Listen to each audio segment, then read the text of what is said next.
So a question I've gotten occasionally since I start talking about art specific to pool building is, how can I do more of the art, and how can I learn more of the art, and how can I whatever? And I think it starts with understanding the construction process. I think we first start with good builders. Good builders that can visualize how all of the pieces at all levels come together so that the bones of the structure are good. We need to start with that. And the art really is in the exploration. I would recommend color theory, learning what materials work together and why they work together, and how our eye is affected by different things to create a feel and a look.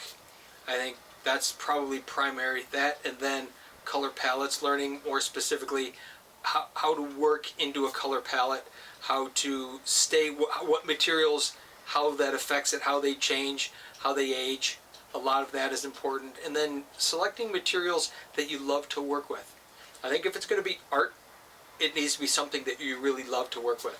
I don't think on a design-driven pool, it's very much, these are the pieces that were picked, and whether you like or not, you put them in place according to design. From an art basis, it's very much, do I love this material? Do I love what it does? Do I love how I can manipulate it, and how can I use it a new way? And then try it. The art part of this is the trial. An artist that paints phenomenal paintings doesn't start the first with a phenomenal painting. They start with dipping their paint and brush and putting on canvas, and they try it over and over again until they create that masterpiece. And I think art in a pool is the same way. You've got to play with some materials and learn. Instead of jumping material to material to material and keep trying different things, there's an element to master something, get really good at one part, and then introduce more in.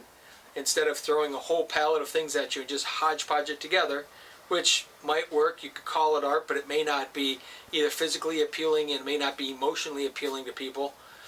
I think if you get good at one part of it, then you can expand. And that's something that we're continually doing, is we get really good at parts, and then we're adding new elements and new ways and new techniques to create that next level. So I think from an art standpoint, you gotta start. Most people are just too afraid to start anything, whether it's painting a wall to carving stone to, collecting things and putting them together in an artful way.